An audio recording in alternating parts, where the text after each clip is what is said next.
Hello everyone and welcome to the final episode of Chronos Plays Final Fantasy VII. Today we're going to be taking on some weapons and having a limit break showcase at the end of the episode where I'll give my usual spiel of what I thought about the game and all that jazz, which I normally do during the credits, but I didn't this time around, seeing how I knew we were doing this. So, let's go over equipment for our first super boss, Emerald Weapon. We get Cloud, Yuffie, and Barret. You can choose whoever you want. Equipment-wise, I get the Mistle and Sprint Shoes on Cloud and Yuffie. I get the 4th bracelet on Barret and Sprint Shoes on him. I don't really care if he lives or dies, though. I don't even know why he's here, to be quite honest. I don't know why I chose Barret, just did. I know I didn't want to choose Tifa because her limit break's full up, and I didn't want to lose that, even though I don't really have anything else to do in the game. But materia-wise, I got Mime on Cloud. I got W item and Knights of the Round with HP Absorb on Yuffie. And underwater breathing, or underwater materia on Barret here. Now, there's a gimmick in this fight where Emerald Weapon has an attack that will do 1,111 damage per materia you have equipped on your character. After about half of its health, it will always do that attack when it gets damaged. So, if you come in here with like 9 pieces of materia on a single character, they're gonna die. There's no way to stop it. It's defense penetrating. It will just end you. If you have 3, that is 3,333.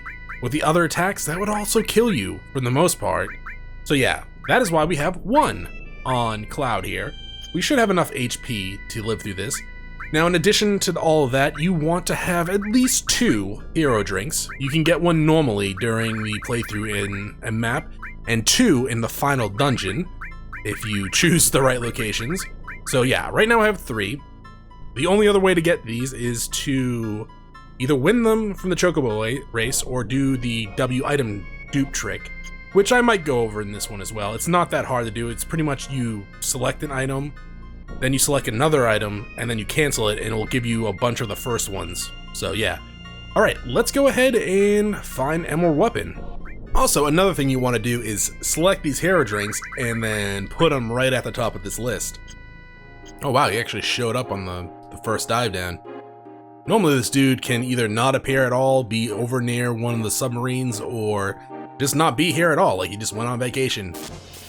Now, one of the RNG aspects of this game, or this battle, is you want your W item user to be up top, and you want Emerald Weapon to, yes, attack that dog right there, Barret, or whoever your third party member is.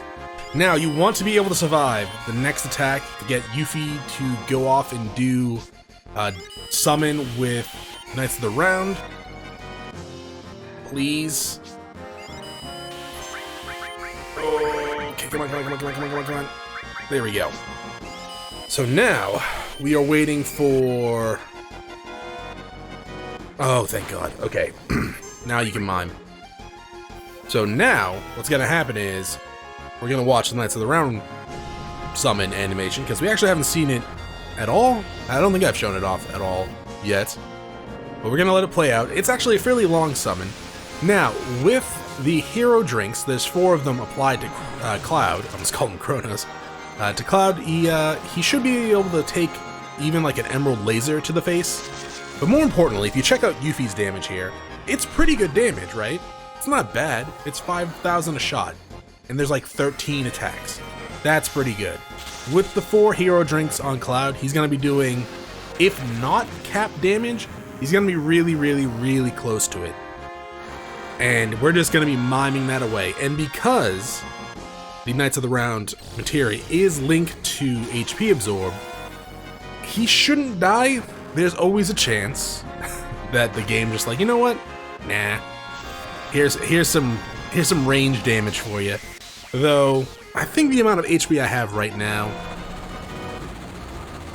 should be enough. Should be enough. I guess I could have added some guard and like mine sources to Cloud if I really wanted to help that problem. There's a little bit of lag there. I don't know what that is. But yeah, because Mime isn't limited by the rules of the summon materia where, you have 1 use per level, we can just keep doing this. 253 off. That's not great. There's just, there you go, the max damage. Now I would speed this up, and I might speed it up in post, but the audio gets a little bit rough, I guess you can say, if you do the in-game speed up. But this dog has 1 million HP, so it's gonna take a while. It's actually gonna take about 12 minutes of in-game time to beat this dude with Knights of the Round. Hi, it's post-commentary Chronos again. Well, actually, I guess for the first time this video, but I'll be here multiple times. But yeah, it's gonna take about 8 turns of Knights of the Round, and given the length of the summon, it's gonna take about, from this point, or the point where I came in, about 12 minutes to beat him. The damage Yuffie did does help a little bit, obviously, but at the same time, the damage from Cloud with over 9,900 average per hit, then that's gonna do the majority of the damage. It's like 128,000, I think, total. Might be a little bit more, it might be a little bit less. I think the Knights of the Round is like 13 hits, but yeah, it's gonna take a while. It's a long animation. There are some other strategies you can actually utilize against Emerald Weapon. Lucky 7 trick. It takes a little bit more, I guess, planning ahead. This method is, I beat the game, I did the Chocobo side quest, and I did Ancient Forest and all that jazz. Time to fight Emerald Weapon. The Lucky 7 ones, you need to master at least 3 HP plus materia to attach to your characters, so you can get each character up to 9,999. Thing is, you can only equip 2 materias per character, because when he does that air tam storm, which is materia spelled backwards, if that shocks you, wait till you hear about Ekans in Pokemon. But yeah, you want that after he reaches a certain threshold, as long as you're at full health and he does his air tam storm, he'll do 2,222 damage to you as long as you have 2 materia equipped. And then you'll get to Lucky 7s, and then you just beat the living bejesus out of him. It'll still take a little bit more effort. It won't completely kill him by the time, Lucky 7 ends, but it will take a huge chunk off of him, and you can do it again if you can get your characters up to full health. It's harder to do if you only have 2 materials equipped, but I guess if you do HP plus and like an enemy skill, you'll at least have White Wind to fully heal yourselves. Not to mention Big Guard for haste and protection, but our air tam storm actually penetrates defense. Yeah, it's a set amount of damage. Another way, you could just level up extremely high levels and go to town on them with normal characters, attacks, and spells and stuff like that. It takes a while that way. Well, it takes a while anyway. It's 1 million HP.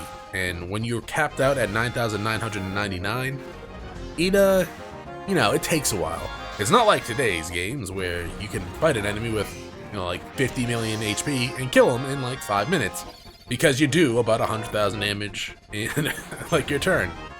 That's just a made-up number right there, but at the same time, it's kind of... Actually, doesn't Final Fantasy XII have something like that, but you still are stuck to the 9,999 damage?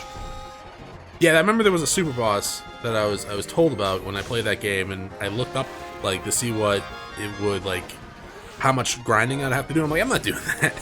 I'm not doing that at all. It could have just been, some of the site I looked up and swayed my opinion, but yeah, no, it did not look like something I wanted to even try. But yeah, you could do that here. It's surprisingly a standard fight, right? It does a lot of damage. You heal, you attack, you defend. You are limited in materia, but it is possible. But if you don't want to grind, if you don't want to do that, you have this method here where you mime Knights of the Round. You could even do this a little bit more. Like, if Cloud was maybe had about 6,500 HP, if I got actually, he wouldn't need to do that, because I could have put that on someone else. Like, if I had mastered Knights of the Round, put not mastered, but got it up to level 2, W summon Knights of the Round, have Cloud mime it that way, would have went, a lot faster, but it would have taken a little while of time to actually get Knights of the Round to get to level 2. That thing costs a lot of AP. There are ways to get a lot of AP, but it still takes a bit of time. But for a first super boss, it's pretty standard. A lot of HP, a lot of damage. Do what you can, heal yourself. That's the normal way, and then there's this way. But yeah, Ruby weapon's a little bit different, and we'll go over that. And in fact, I'll actually put you guys over to real-time Chronos here, so he can finish up this fight.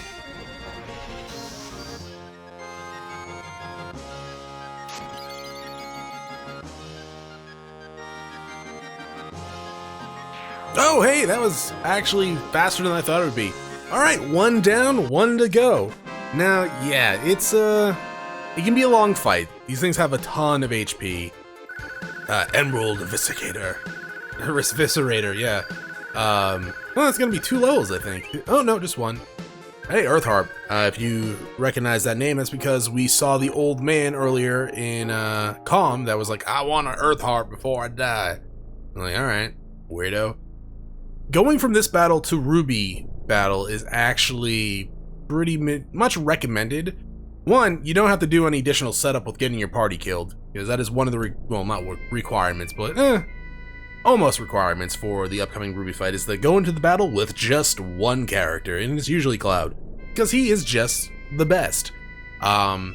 Yeah, so the gimmick for the Ruby battle is, you go in there, you can start with 3 characters, eventually Ruby Weapon's gonna be like, I make quicksand, and then he's gonna take 2 of your party members out. If you just go in with just 1 character, you're good to go. And he won't do that. He'll just put his claws in the ground and, mums the word. Alright, I have Cloud's materia all set up for the upcoming battle. We got Mime, XP Plus, because I'm funny like that, W Summon, W Item, Knights of the Round, HP Absorb still, Hades, and Magic Plus to increase the damage of, well, my summons. I should have...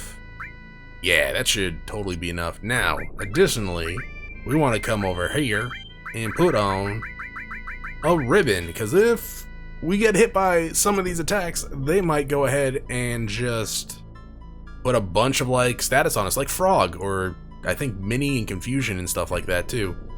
I'm actually just going to show you the item dupe trick that you can use to get additional items of, well, any consumable that you want.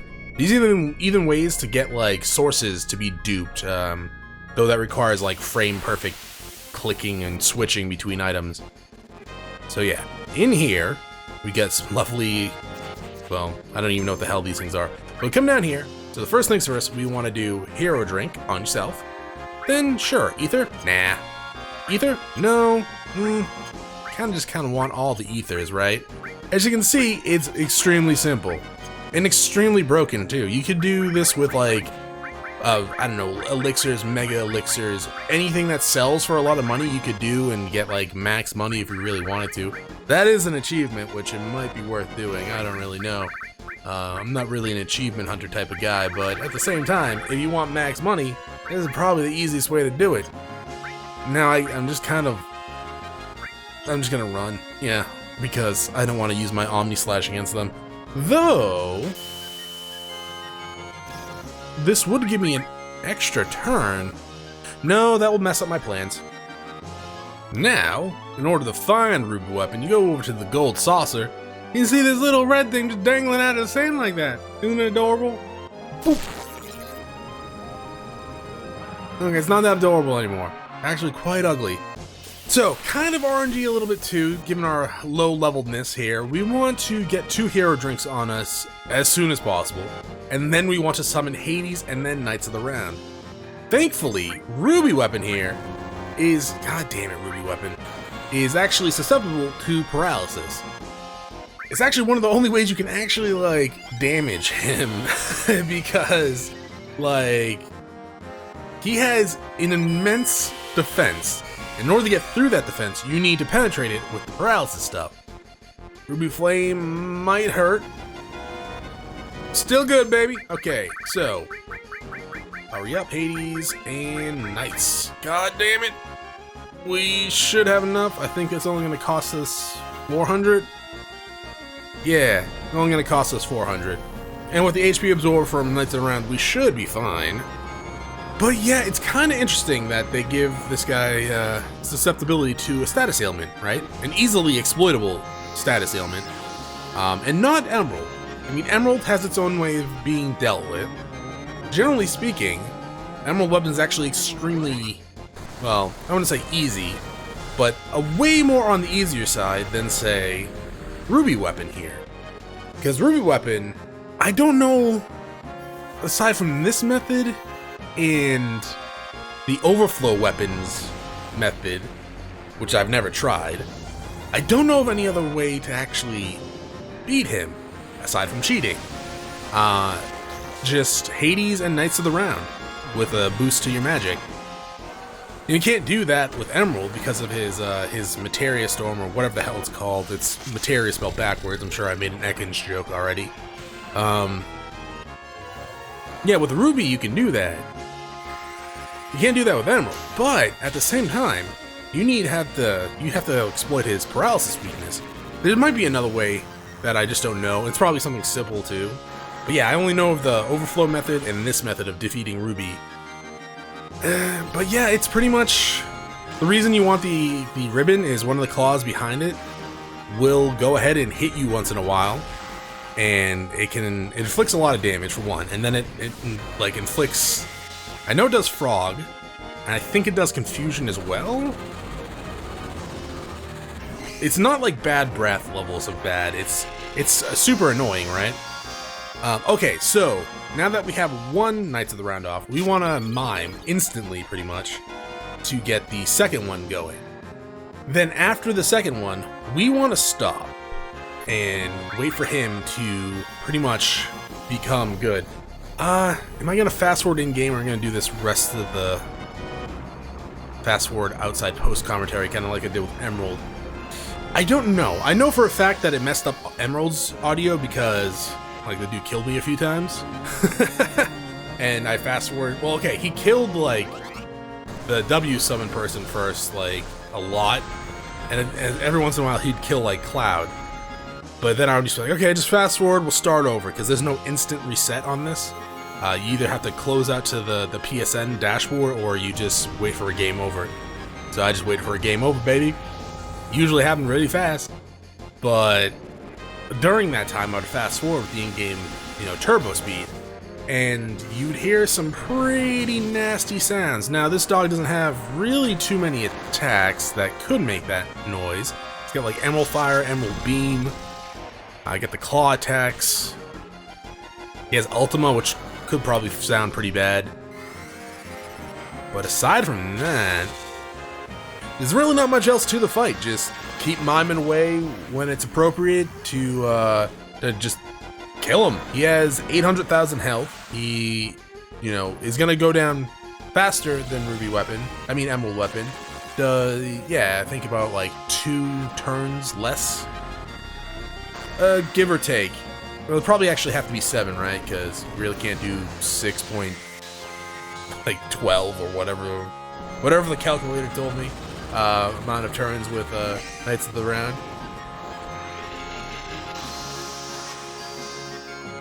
Okay, with that attack, you do want to wait until he starts moving again.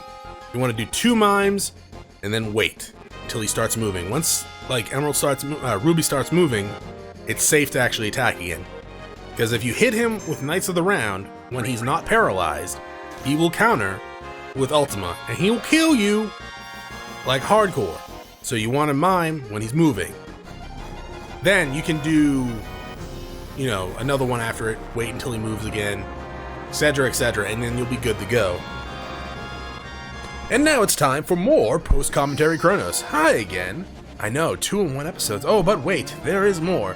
So yeah, I figured I'd talk a little bit more about Ruby weapon here in itself. Like I was saying, I didn't actually know really any other strategy to deal with this guy that I could figure out on my own. There are a few. There's not many though. There's the one that I'm using, which I learned from H.C. Bailey, like way back in the day. So yeah, it's like insane. I forget how I defeated him initially. It wasn't this way though. I probably cheated, to be quite honest, on my first beating him back when this game came out. Probably used Game Shark or something. But I know I learned this from watching HC Bailey, who does walkthrough Let's Plays for old games. Well, mostly old games as well. But yeah, no, I looked it up on the wiki to see what exactly other people have used, and there's not much, but there are a few.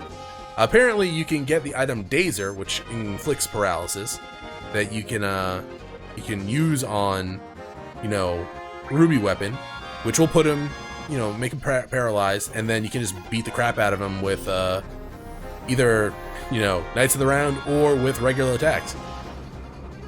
Though, yeah, I guess you can keep your party member alive that way too, from what I'm reading, because that's actually, from what I know of this fight, is once you do enough damage to him, he'll be like, you know what, I'm not I'm more of a one-on-one kind of guy, right? So we're not gonna need to get rid of the wheels, and just gets rid of your party members. And it's the first and the third slot, so the middle slot stays. That's why Cloud was in the middle slot. Don't know if it actually came into play there. But I guess that's just one way to do it. But also a good way to level up your materia, because you can actually pretty much equip whatever you want at that point, right? Because with paralysis, his defense is not that much. I did add the Magic Plus in hopes to get 9,999. I'm not sure if I could have just gotten 9,999 with the regular setup I had. I probably could have, but why not? Right? I had it. May as well use it. Another way is with the Lucky Sevens. Apparently, though, this one's a lot harder to do than with Emerald Weapon. I guess you go into the battle with your party kill, you in the middle, and you have 7,677 HP, and then you start off by killing the tentacles with like Omni Slash, and before Ruby attacks you, you use a potion on yourself that puts you into Lucky 7, where you just beat the hell out of Ruby Weapon. And apparently that would do, from what this is saying, it would do almost 500,000 damage. Is that true? I guess Lucky 7 technique would just kill Emerald Weapon in one go. I thought it wouldn't, though. I didn't know Lucky 7s did 64 attacks. I knew it did a lot of attacks, but still. But yeah, and I guess you just finish it up with like Comet 2. It still seems like a dangerous technique, though, compared to, well, the other ones. Because once you go down to Lucky 7, you're gonna be pretty susceptible to the tentacles and everything else. I guess Comet 2 is defense penetrating, isn't it? That makes sense. But yeah, with those tentacles up, you definitely would still need a ribbon on. Not to mention that you would be kind of screwed. I don't know, I guess it's just you're gonna be high enough level to deal with it, right? If you're gonna have that much natural HP. I guess you could use a HP plus materia. And here's one that actually surprised me. Apparently the question mark enemy skill has a use. It apparently does decent damage to Ruby Weapon. I don't know how. I don't know how this thing. I'm even reading this. I'm like, oh, it deals fractional damage. Oh wait, no. The tentacles can't kill you. Oh, I didn't know that actually. They do fractional damage. Huh? The more you know, right? But yeah, I guess that's just one way to actually deal with it. Just the question mark one. I'm not exactly sure what it says. Oh, you do have Final Attack, Revive, and Phoenix on, but that makes some sense. I'd actually have to try that at some point. But yeah, that's kind of interesting. I don't know. I definitely find Ruby Weapon a lot harder than Emerald Weapon, given that the only time I've actually legitimately beat him is when I use this setup. Like, I legitimately beat Emerald back in the day, not Ruby, because I could never really damage him. I think I didn't legitimately. It was years ago, so I'm pretty sure I cheated. Unfortunately, that was... Oh god. When did this game come out? Was it 99? That was, is that true? When did this game come out?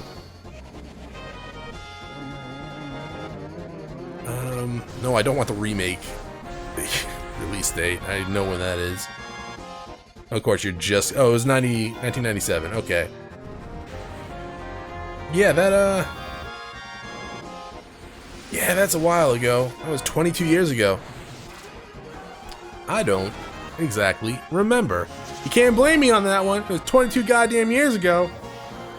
But still. Yeah, it's, he was definitely a harder one. that's for sure. I wish I knew some of these strategies back in the day. I would have probably felt more confident going into this fight, knowing them instead of just going like, yeah, this is the only way I know how to beat him. But yeah, I'm gonna throw you guys back to real-time Chronos, and I'll see you in a little bit.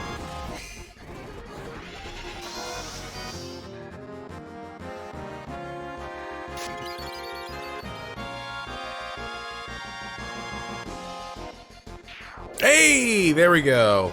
That wasn't so bad now, was it?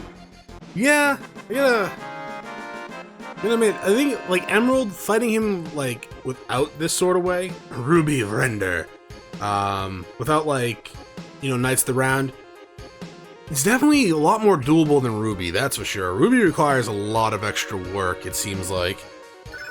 Hey, and Knights of the Round leveled up, and Hades did as well. Good stuff.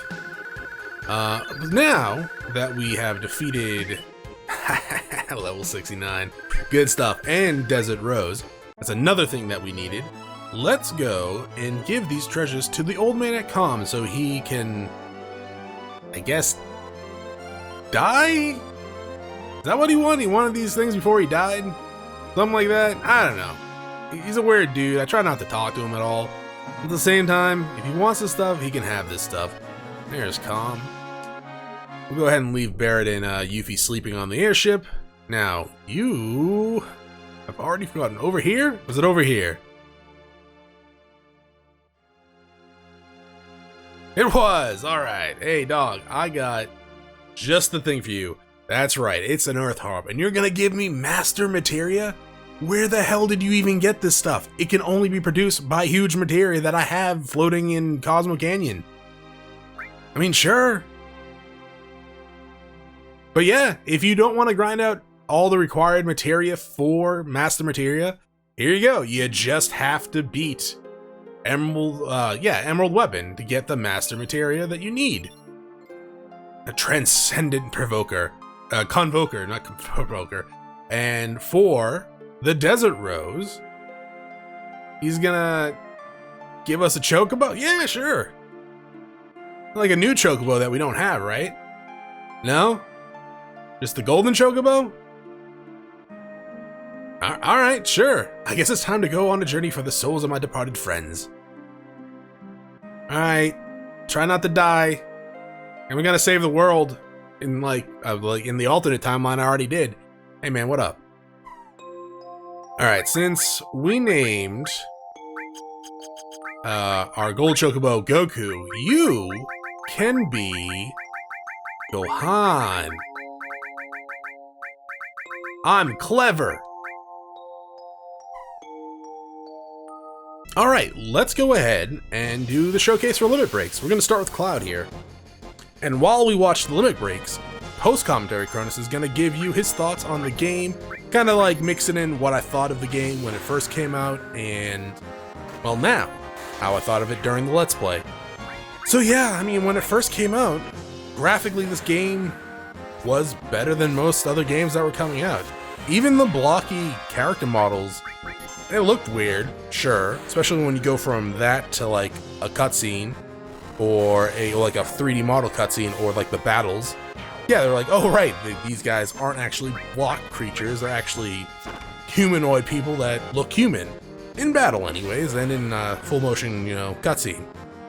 These days, you look at the, you know, the blockiness of it and go, yeah, it's an old game. It is an old game though, and I think it still, I wouldn't say holds up, but it still is visually appealing to look at sometimes. The limit breaks are beautiful, like Omni Slash is just always fun to watch.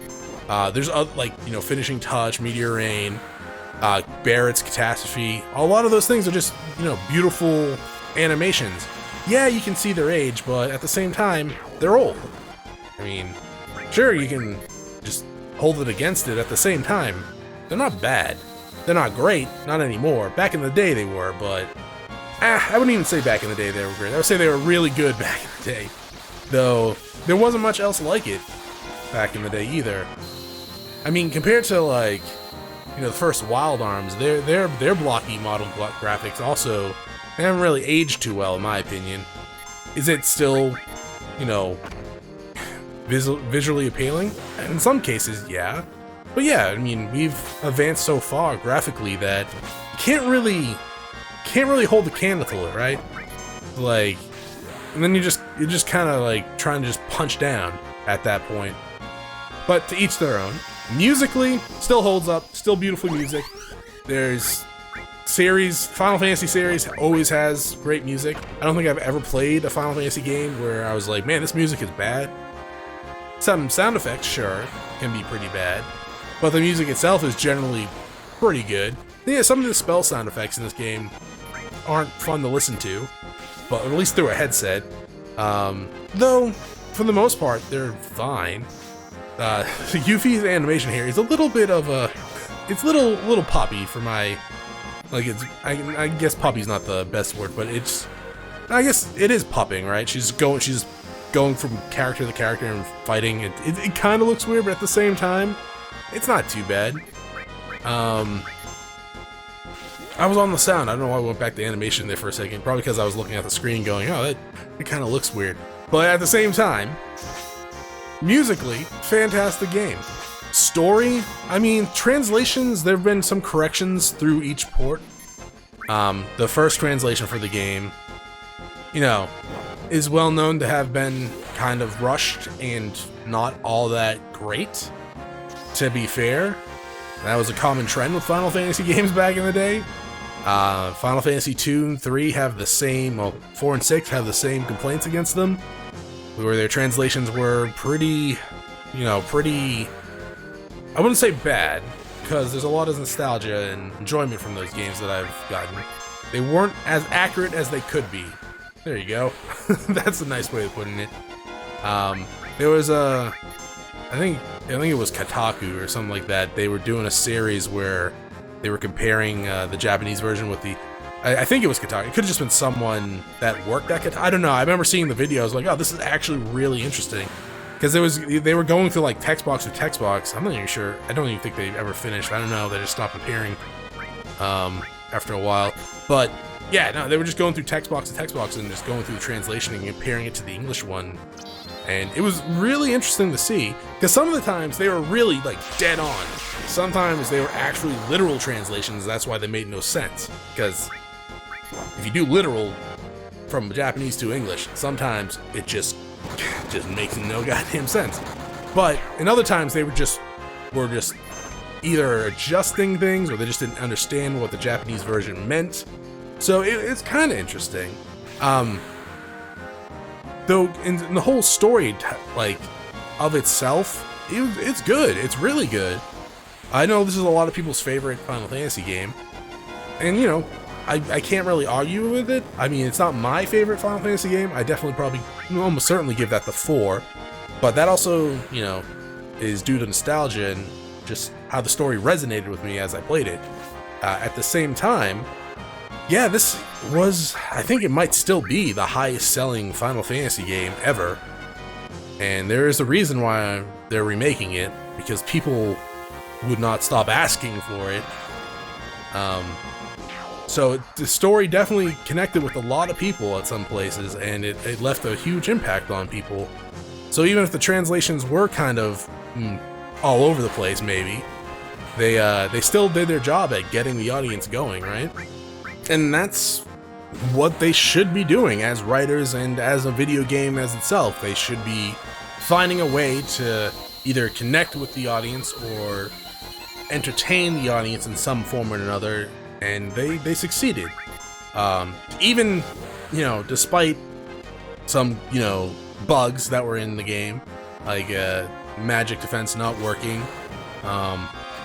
And actually, that's with all Final Fantasies too. They always had something, right, in Final Fantasies where, you know, either special weapons didn't actually work against the magic, like against the enemies, like the intellect stat didn't work, blind didn't work, magic evasion didn't work. So there's always like something in these Final Fantasy games, these old retro Final Fantasy games, that just didn't work.